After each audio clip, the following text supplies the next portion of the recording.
जय हिंद दोस्तों, मैं हूं प्रभात। पीसीएस शिक्षा के मंच पे आप तमाम अभ्यर्थियों का हार्दिक अभिनंदन है। और आज चर्चा के मुख्य बिंदु में है मार्च महीने के फर्स्ट वीक का करंट अफेयर्स। तो ये सबसे लेटेस्ट करंट अफेयर्स है और यहाँ हमने उस करंट अफेयर्स को लिया है जो करंट अफेयर्स आपके एग्जामिनेशन के लिए सबसे ज़्यादा इम्पोर्टेंट बन सकता है।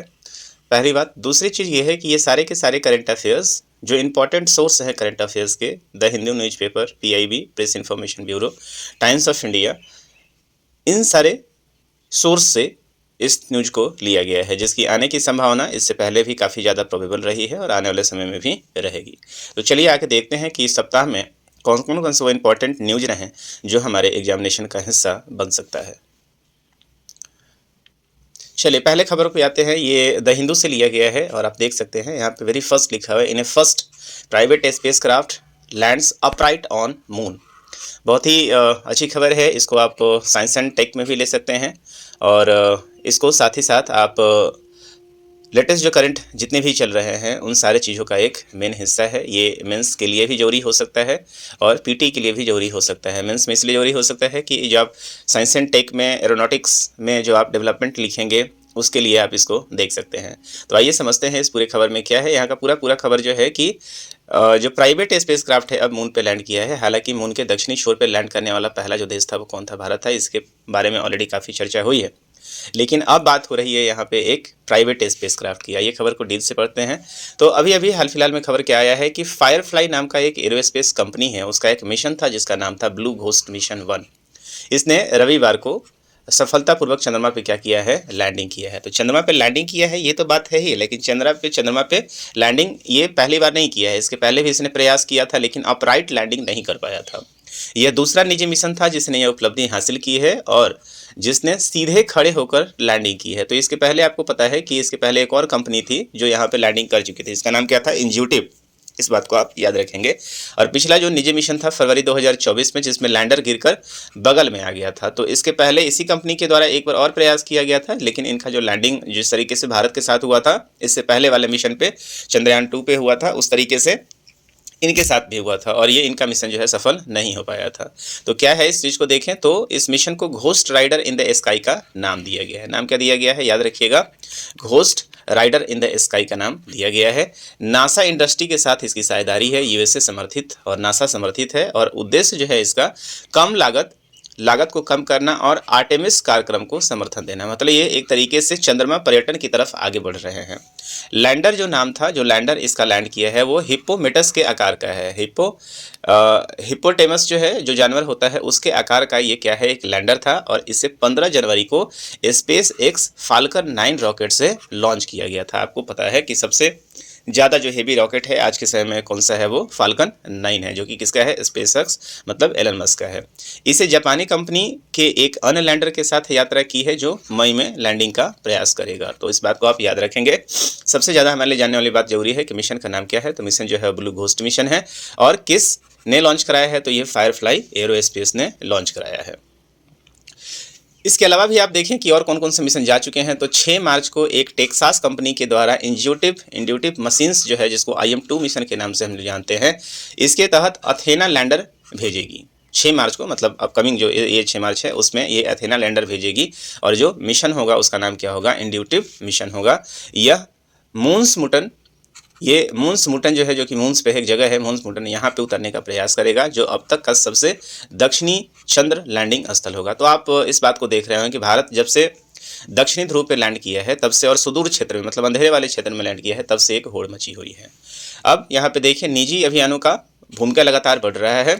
इस सफलता से पहले केवल 5 राष्ट्रीय अंतरिक्ष एजेंसियां चंद्रमा पर लैंड कर पाई थी, जिसमें आप देखते हैं सोवियत संघ था, मतलब रसिया की बात हो रही है, यूएसए की रॉसकॉस्मोस, फिर उसके बाद नासा यूएसए का, चाइना का अपना चाइनीज एरोस्पेस कंपनी, उसके बाद भारत, और अभी लेटेस्ट जो है वो लैंड किसने कराया है? जापान ने कराया था।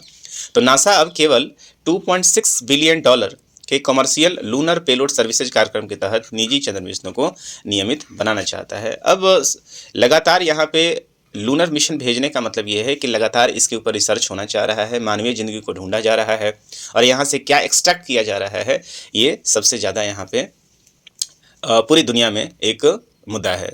तो देखते हैं आगे और कौन कौन सा मिशन आएगा। तत्काल इस मिशन को आप याद रखिएगा, मिशन का नाम क्या था, ब्लू घोस्ट मिशन। आइए चलते हैं, most awaited news for this week रहेगा, और वीक इसलिए रहेगा क्योंकि आपको पता है कि ऑस्कर की घोषणा हो चुकी है, और इस बार जो ऑस्कर रहा है वो कौन सा नंबर का रहा है, इस बात को देख लें तो ये 97वां ऑस्कर इस बार रहा, जिसकी घोषणा अभी इस बार कर दी गई है। तो आपको याद रखना होगा कि 97वां जो ये ऑस्कर रहा, इस ऑस्कर को कहाँ से दिया जाता है, तो ये यूएसए से दिया जाता है, और इस बार 97वां ऑस्कर जो है वो चर्चे में है, और इसके अवार्ड की घोषणा करी गई। फिल्म इंडस्ट्री का ये सबसे बड़ा अवार्ड माना जाता है, और आप इसको कहें कि फिल्म इंडस्ट्री का, आप इसको नोबल भी कहें तो गलत नहीं होगा।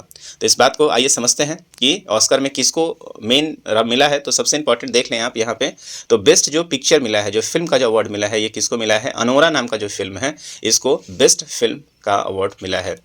ठीक है, बेस्ट फिल्म जो है कौन सा है, अनोरा है। बेस्ट एक्टर, यहाँ पे अवार्ड बहुत सारे मिले हैं, लेकिन आपको क्या याद रखना है, 3-4 चीज़ याद रखनी है जिससे आप अपने एग्जाम को सक्सेस कर पाएँ। तो बेस्ट एक्टर जो है आप यहाँ पे देख रहे हैं, ये एडन ब्रेडे है ना, और जो फिल्म था वो ब्रूटलिस्ट इनका फिल्म था, फिल्म का नाम क्या था, ब्रूटलिस्ट था, और जो मेन एक्टर है उनका नाम क्या है, एडन ब्रेडे नाम है। तो ये आप देख सकते हैं, यहाँ इनके हाथ में ये ऑस्कर है।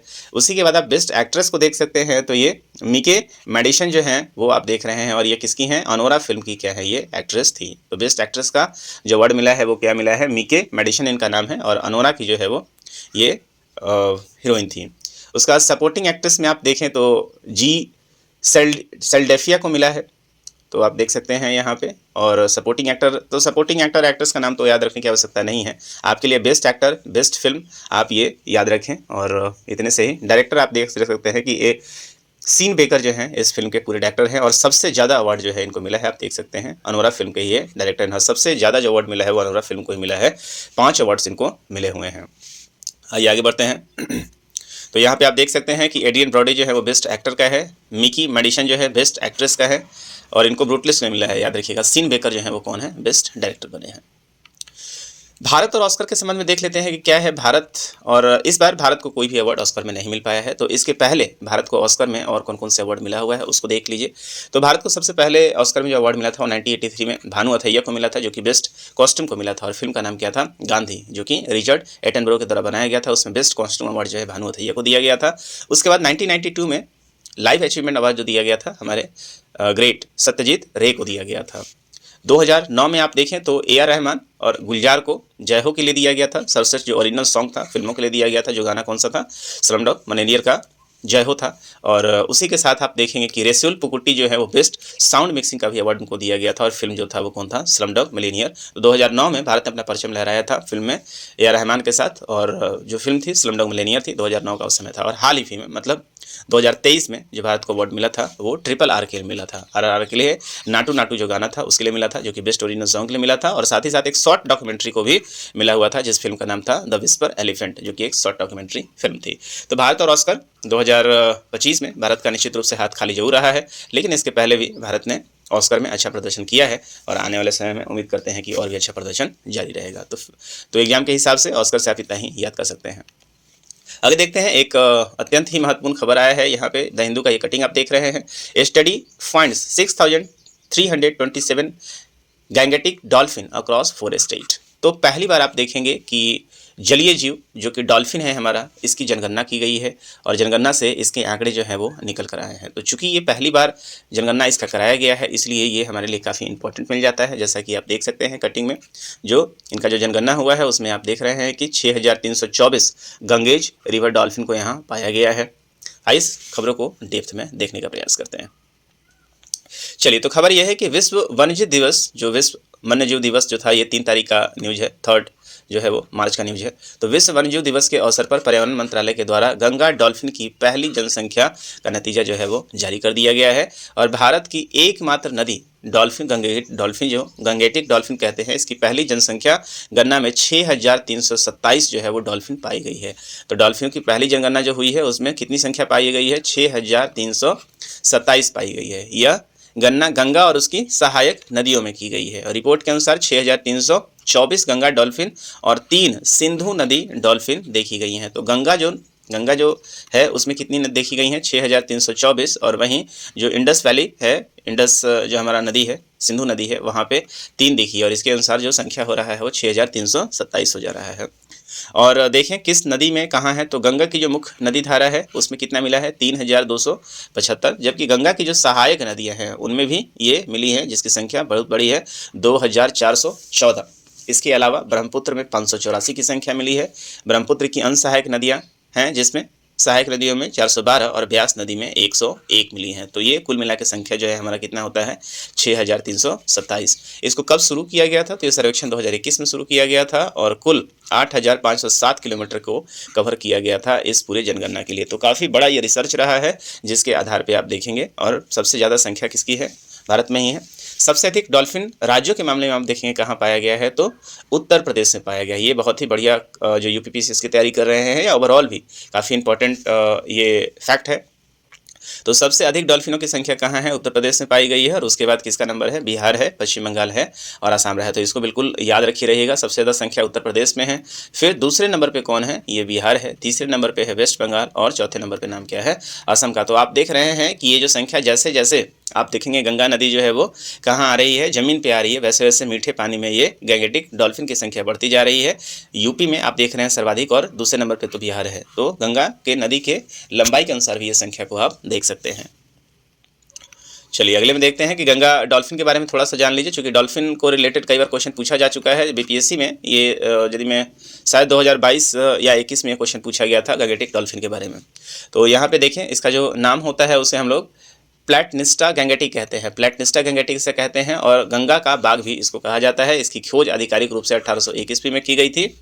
इसका जो मुख्य रूप से रहने का जो आवास है, गंगा नदी डॉल्फिन ऐतिहासिक रूप से कहाँ कहाँ पाई जाती हैं, तो भारत, नेपाल और बांग्लादेश की प्रमुख नदी प्रणालियों में पाई जाती है। गंगा में नदियों में देखें तो गंगा, ब्रह्मपुत्र, मेघना और कनफुली सांगू ये सब वितरित हैं, वहाँ है। 90% संख्या यहाँ पे इसकी पाई जाती है। वैश्विक आबादी भी इन्हीं क्षेत्र में है। नदी में आप देखिए गंगा, घाघरा, कोसी, गंडक, चंबल, रूपनारायण और यमुना, मतलब भारत के नॉर्थ हिस्से में ये पूरी की पूरी डॉल्फिन पाई जाती हैं। विशेषता क्या है डॉल्फिन की, सबसे इंपॉर्टेंट ये है, तो गंगा नदी डॉल्फिन केवल मीठे पानी में रह सकती है, सबसे इंपॉर्टेंट है। दूसरा चीज़ ये क्या होती हैं, ये प्रायः नेत्रहीन होती हैं, ये ब्लाइंड होती हैं, है ना। वे अल्ट्रासोनिक ध्वनियाँ उत्सर्जित करती हैं और इसी अल्ट्रासोनिक ध्वनि के माध्यम से ही अपना क्या करती हैं, शिकार करती हैं। वो मछलियों और अन्य शिकार से टकराती हैं, जिससे वे अपने दिमाग में एक छवि देख पाते हैं। तो इनका सबसे इंपॉर्टेंट है कि ये क्या होते हैं, नेत्रहीन होते हैं। वे प्रायः अकेले या छोटे समूह में पाए जाते हैं और आमतौर पर माँ और बच्चे एक साथ यात्रा करते हैं। यही कारण है कि आप बड़े डॉल्फिन के साथ छोटे छोटे डॉल्फिन को भी एक साथ आप देखते रहते हैं। तो कथन कारण में आपसे ये पूछ सकता है, स्तनधारी होने के कारण गंगा नदी डॉल्फिन पानी में सांस नहीं लेती है और उससे हर 30 से 120 सेकंड में पानी के सतह के ऊपर आना पड़ता है।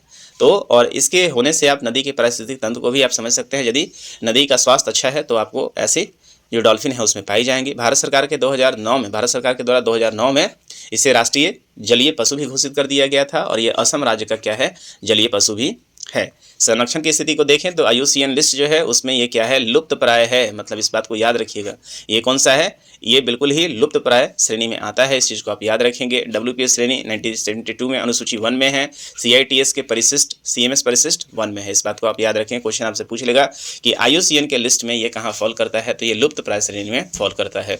इसके अलावा इससे संबंधित कई सारे पहल शुरू किए गए हैं, जिससे प्रोजेक्ट डॉल्फिन जो है 2021 में किया गया था और 2021 में ही जनगणना शुरू हुआ है। इसके अलावा बिहार के विक्रमशिला जो है वहाँ पे गंगा डॉल्फिन अभ्यारण्य आपको देखने को मिल जाएगा और राष्ट्रीय गंगा नदी डॉल्फिन जो दिवस है वो प्रतिवर्ष 5 अक्टूबर को मनाया जाता है।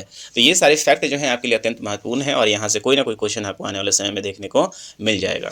अगला प्रश्न है यहाँ पे नासा के द्वारा है, एक एगेन साइंस एंड टेक से लॉन्च किया गया है। तो स्पेयर एक्स नाम का एक मिशन जो है वो नासा के द्वारा लॉन्च किया गया है और ये स्पेयर एक्स के बारे में आप जान लें तो ये सिस्टम जो है जिसका फुल फॉर्म आप देख लें, स्पेयर एक्स जो है इसका फुल फॉर्म है spectrophotometer for the history of the universe. तो ये जो पूरा का पूरा जो सेटअप आप देख रहे हैं ये स्पेयर एक्स का सेटअप है जिसको नासा के द्वारा भेजा गया है और मोस्ट रूप से इसका जो इसके अंदर एक क्या है, एक टेलीस्कोप है और ये टेलीस्कोप का सबसे इंपॉर्टेंट काम क्या होगा, तो ये टेलीस्कोप जो बिग बैंग थ्योरी है उसको ये साबित करने का प्रयास करेगा।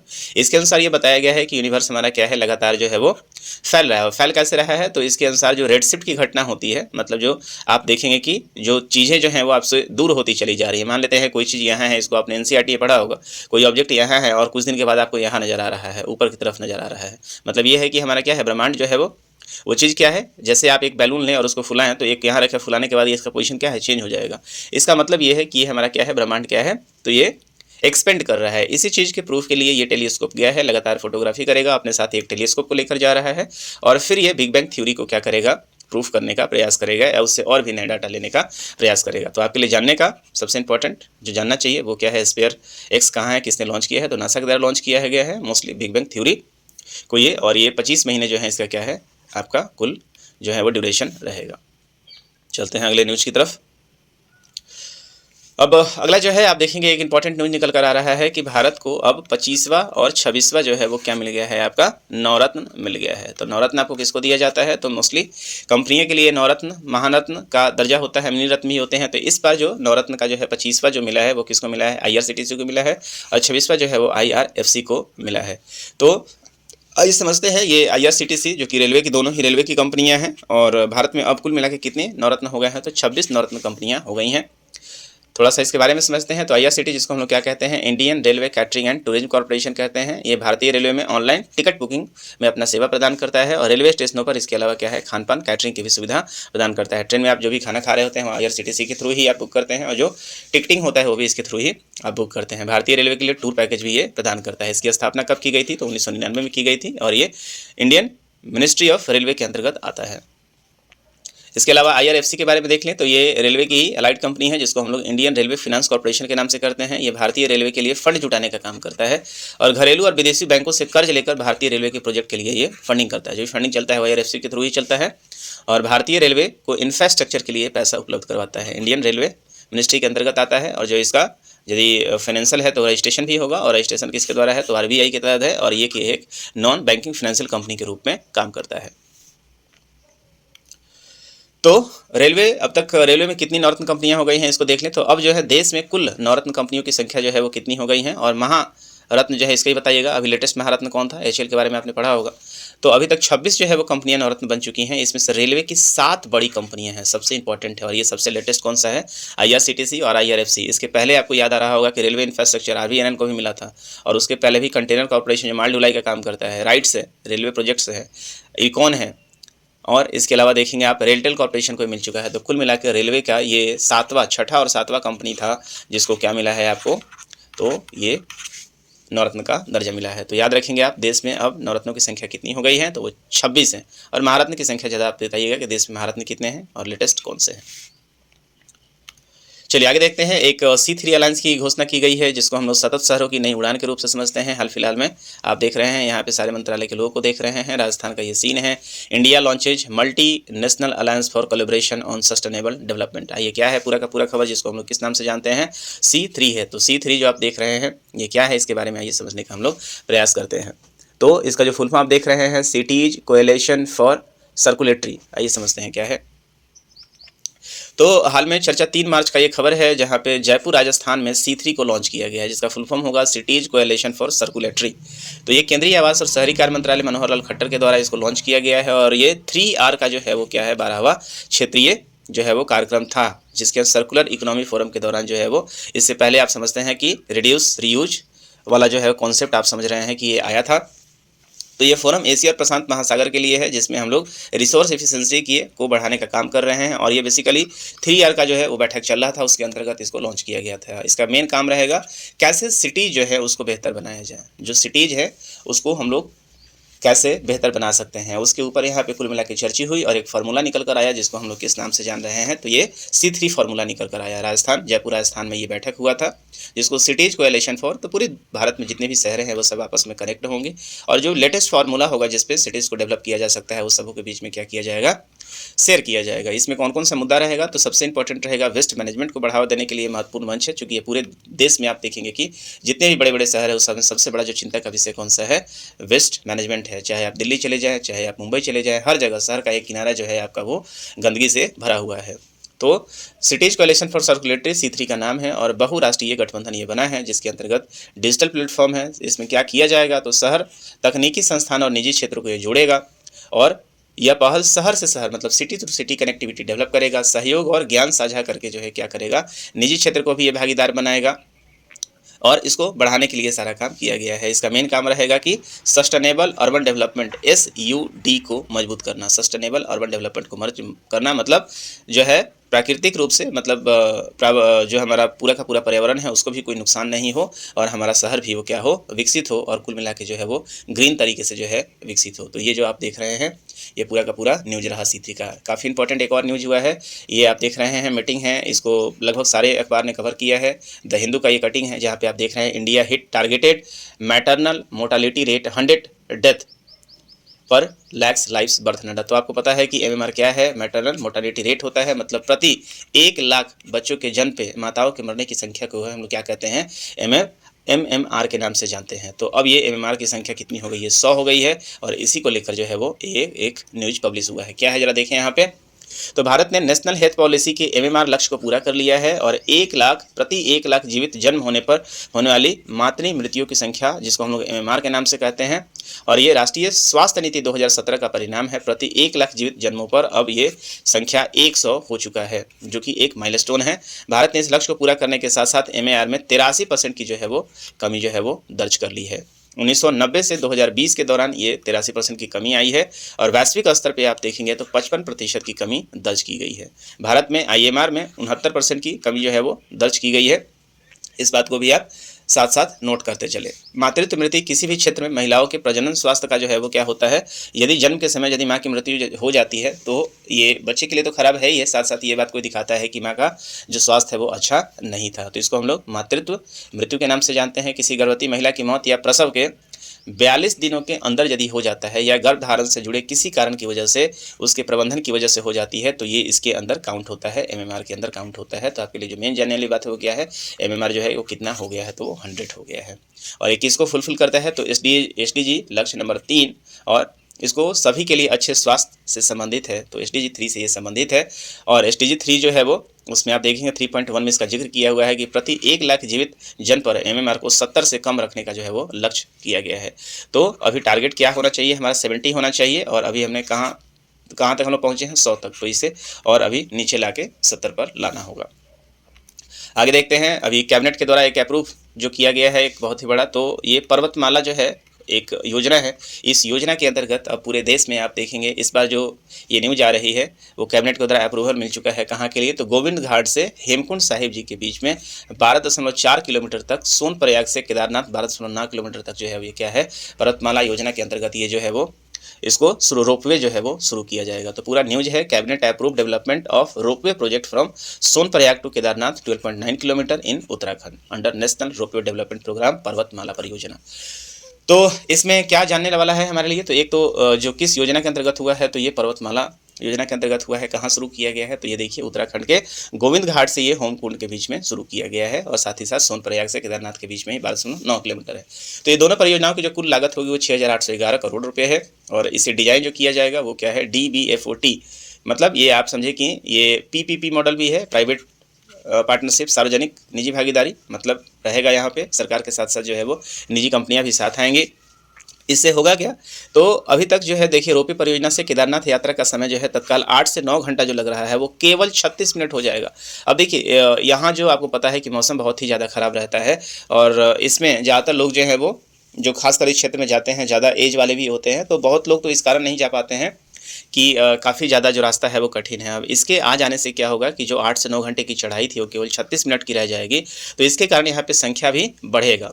जबकि हेमकुंड साहिब के लिए यह यात्रा का समय केवल 42 मिनट जो है वो रह जाएगा। यह परियोजना आर्थिक विकास को बढ़ावा देने के साथ साथ दोनों धार्मिक स्थल जो कि हेमकुंड साहिब और केदारनाथ में पर्यटन को भी मुख्य रूप से बढ़ावा देगा।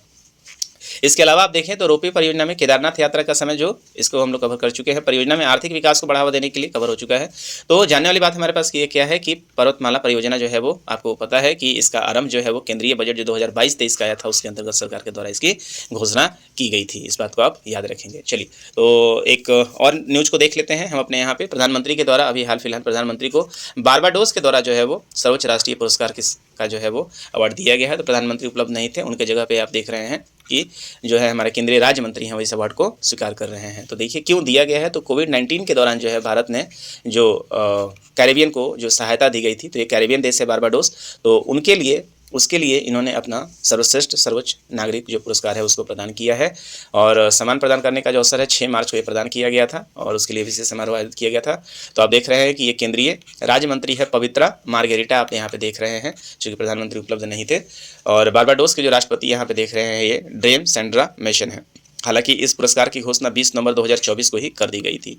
तो आप देखेंगे लगभग पूरे दुनिया से भारत के प्रधानमंत्री को लगभग 20 अवार्ड मिल चुके हैं। चलिए, तो इस वीक के जो टॉप न्यूज़ रहे हैं उसको यहीं तक रखते हैं हम लोग, और कुछ और भी शॉर्ट न्यूज़ हैं तो शॉर्ट न्यूज़ जो जब हम लोग मैगजीन को देखेंगे उसको वहाँ पे कवर कर लेंगे। तत्काल इस न्यूज़ से जो सबसे ज़्यादा इंपॉर्टेंट न्यूज़ था, जिसके एग्जाम में आने की संभावना सबसे ज़्यादा थी, उसको हम लोगों ने यहाँ पे कवर किया है। और इसी तरीके से वीकली न्यूज़ और मंथली कंपाइलेशन हम लोग लेकर आते रहेंगे। तो चलिए, यहीं से हम लोग अपने सेशन को समाप्त करते हैं। मिलेंगे हम आपसे अगले सेशन में और अगले सप्ताह के प्रमुख न्यूज़ के साथ। तब तक के लिए जय हिंद।